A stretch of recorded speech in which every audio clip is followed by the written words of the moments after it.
from this. It's not because my wife is Wonder Woman, although she is. And it's not because she's Superwoman, although she is. The reason you still competed, the reason you did not vary the plan, the reason you did not supplicate to a glass of wine or an off meal just to ease the burden, or miss a workout just to ease the burden. The reason you didn't do any of those things is not merely because you're Superwoman. It's because I watched during every one of those events. It wasn't the circumstance. It was the story you were telling about the circumstance. Mm-hmm. You have a natural inclination, a natural God-given gift to take every circumstance and find the positive immediately. And then that's what you perseverate on. That's what you ruminate on. You think proactively about the good. You think and process proactively about the blessing. You think and process proactively about the opposite of what virtually everybody else. I mean, think about most people's language. If they were to endure even one of the four things, why us? Gosh, this couldn't be worse time. Man, I could just use a break and a lack of a burden right now. I didn't hear you say those things even one time. That's the secret. So I want you to talk about that from a mindset perspective. And here it is. Everybody, grab a pen and a piece of paper, write this down. It's never your circumstances that are the problem. It's the story you're telling about your circumstances that becomes the problem. Yeah, I mean, wow, there's a lot to unpack on this one. Right? You know, so I want to say, I want to actually preface this conversation or this part of this segment, because I think sometimes I've actually come up against this in some of my coaching groups where people will find themselves almost challenged by how able I was to stick to my program. And then they actually start beating themselves up for it. Yeah. Well, like, Carrie can keep her macros, why can't I? Yeah. Carrie can not miss a workout, why can't I? And I as a coach, I recognize that that's a very defeatist place to be.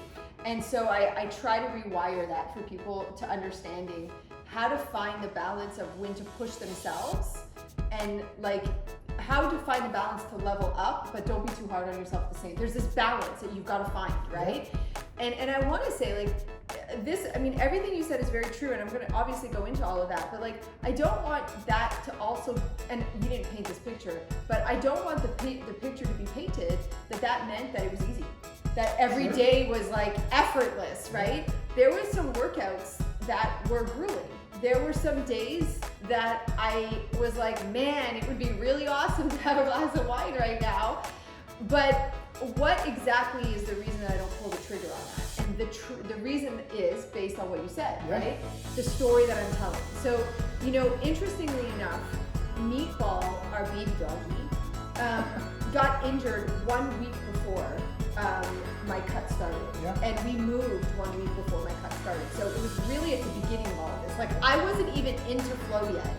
I literally could have decided at any point, I'm just gonna wait, right? But it actually, for the first part actually loops back to what inspires you to want to build a better story, right? And my inspiration behind building the story about my circumstances was my vision, right?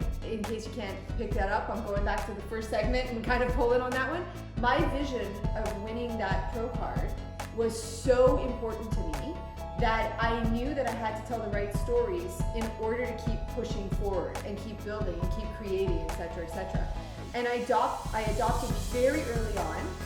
I can't remember verbatim what my inspiration statement was that was kind of like governing me driving forward, but it was something along the lines of, against all odds and unprecedented circumstances, I will still win, right? And so the whole point was like, I wasn't dismissing the fact that there was a lot of stuff going on, but I was looking at it as an opportunity to say, like, what more can I do? How can I rise up? How can I elevate?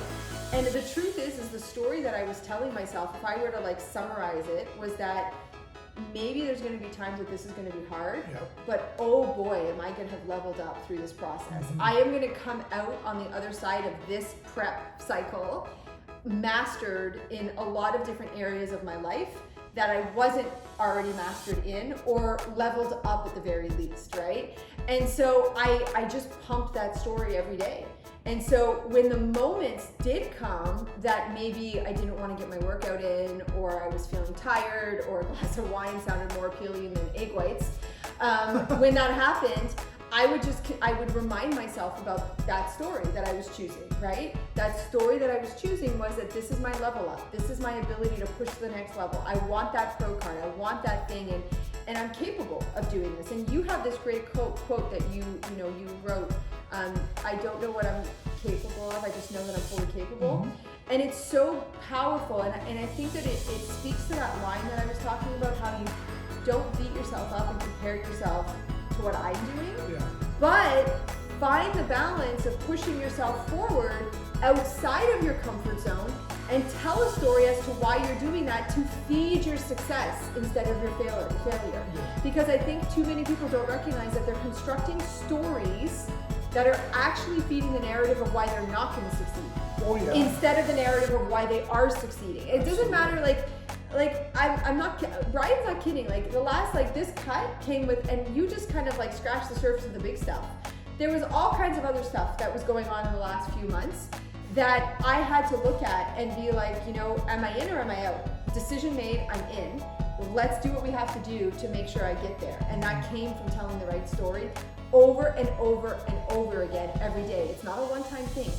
People always do this. It's like, oh, if I journal one day about where I'm going, tomorrow's going to be easy. Every single day, you got to show up. My mind. I just posted this yesterday. My mind doesn't take a break, so my mindset journaling doesn't. Right? You got to show up to choose that story every single day.